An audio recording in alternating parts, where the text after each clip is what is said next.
Videos, photos, and 8,000 pages of evidence ang lumabas. 421 documents and about 16 hours of audio and video files will be among the evidence to be presented. Ano sabi? 25 ang trust and approval rating. Buhahaha. Okay lang, nakakulong naman si Digong.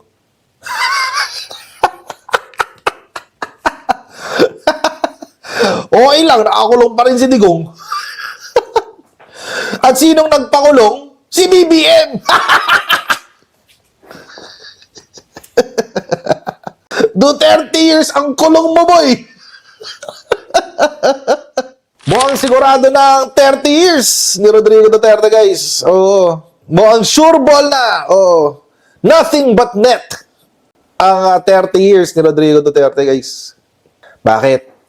Well, number one, bakit 30 years? Kasi, ang penalty po sa krimen na ginawa ni Rodrigo Duterte ay 30 years. No, crimes against humanity. Duterte could face up to 30 years or life imprisonment if the former president is convicted of crimes against humanity. So, 30 years yan. Sino nagsabi niyan? Ang crush ng bayan na si Jose Claire Castro. So, pero it depends upon the defenses of the president, former president. Oo. So, 30 years, guys. 30 years. Matagal-tagal na panahon yun. Imagine, kalansay na si Digong, hindi pa siya lalabas. Ilang taon na si Digong? 80. Dagdagan mo pa ng 30 years? 110 years old. Abot pa siya ng 110, tabingin na maglakad. Ganyan na yung lingkod, oh. Imagine, 110 years old, nakakulong ka pa rin sa dahig. Malamang sa malamang, baka nga hindi pa niya matapos tong trial, eh. Alam niyo, mga kotsero, ako ayokong mamatay si Digong. Totoo yan, paulit-ulit ko sinasabi yan. No joke, ayoko siyang mategi. Alam niyo kung bakit? Kasi marami pa siyang pagdudusahan. Gusto ko, mga kotsero, maramdaman niya yung kaparusahan ng kanyang mga kalokohan. Yun ang gusto ko, mga kotsero. Ayoko po siya mategi. Lilinawin ko yan sa lahat ng DDEBs. Ayokong mategi si Digong. Pero gusto ko siyang makulong. Paano natin nasabi na mukhang sure ball ang 30 years na kulong ni Duterte? Bakit? Kasi kahapon, naglabas ang ICC ng bagong dokumento. Kahapon lang, guys. Fresh na fresh. Oo. Ano sinabi ng ICC? Videos, photos, and 8,000 pages of evidence ang lumabas.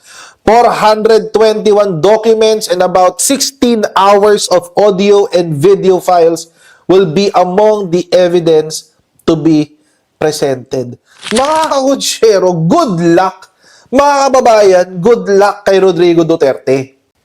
Alam nyo, mga kakutsero, palakasan mo kasi ng ebidensya sa korte, kahit anong gawin mo.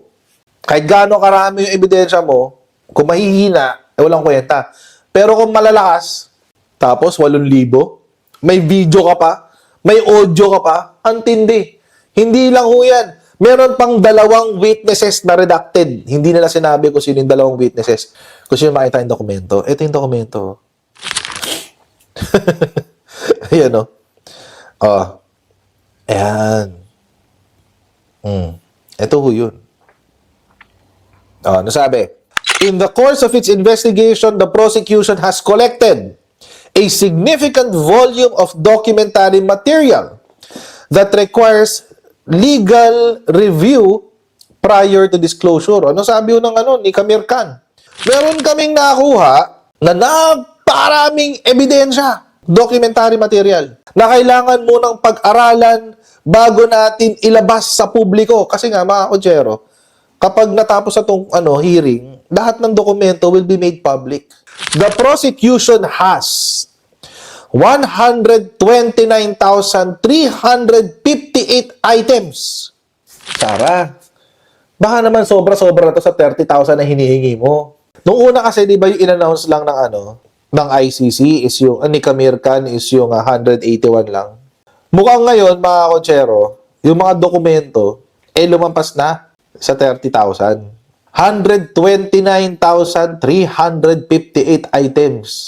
Shout out Sara Duterte. Paano mo ngayon sasagutin yan?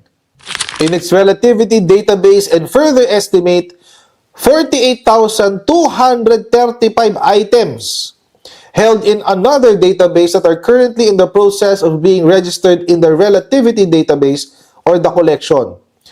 Of these, the majority of the collection, approximately 168,575 items, comprises of documentary material.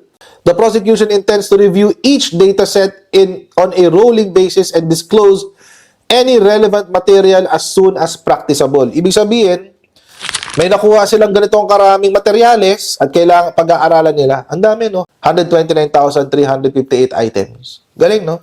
Saan ngayon papasok yung pages? Ito yun. The prosecution is still in the process of determining the overall quantity of written and non-written documentary evidence that it intends to rely upon the confirmation hearing. At a minimum, this will include the majority of the evidence cited in its application under Article 58 of the Warrant of Arrest, which comprises 421 pieces of written evidence, 9 photographs, and 30 audio-video files na ang total time ay 1555 hours. Ano sabi? 25 ang trust and approval rating. Buhahaha. Okay lang, nakakulong naman si Digong.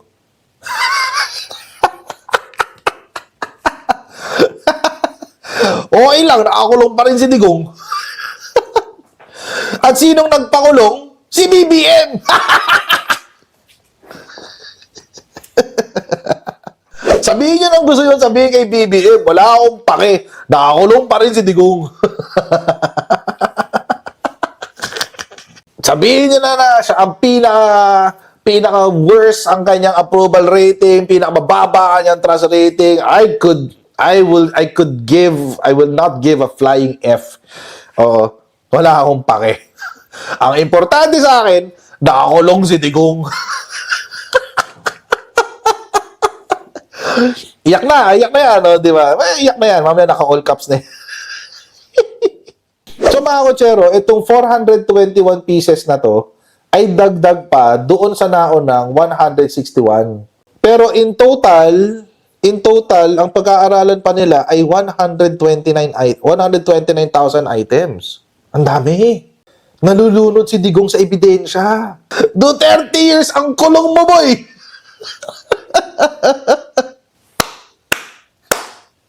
I love it. Again, good luck na lang kay Rodrigo Duterte. Pero alam nyo mga kotsero, wag nyo, mga kababayan, wag ko kayo masyadong mababahala sa mga nababasa sa social media na parang feeling nyo, parang ang lakas-lakas ng Digong. Bakit ganun? Ang lakas sa social media. Ang ingay-ingay ng mga Tapos yung survey, parang ang taas-taas pa ni Sara Duterte, etc. etc. Alam nyo mga kotsero, lahat po ng iyan ay parang palamuti yung paglilinis na ginagawa nila sa pangalan ni Rodrigo Duterte. But again, isipin nyo mga kotsero, kahit gaano kaingay ang mga tao, ang mga puri na ibinibigay kay Rodrigo Duterte sa social media, kahit gaano pa kataas, kahit mag 100% pa ang trust at approval rating ni Sara Duterte, isipin nyo mga kotsero, nasa loob ng lahat ng yan ay may nabubulok na bangkay. Yun ang pilit na pinagtatakpan ng mga Duterte.